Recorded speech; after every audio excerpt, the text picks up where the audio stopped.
When you are trying to reconnect with someone from your past, school records are often the strongest thread available because educational institutions maintain contact information for decades in a way almost no other organization does.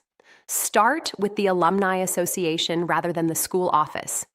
Most maintain current addresses for fundraising purposes, and while they will not release that information to you, many will forward a letter on your behalf, which respects the other person's privacy while still giving them the choice to respond.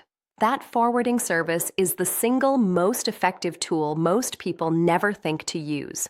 Beyond that, yearbooks establish a full legal name and a graduating class, which anchors a search when you only remembered a nickname. Class reunion committees and alumni social media groups are frequently maintained by someone who has spent years tracking down classmates.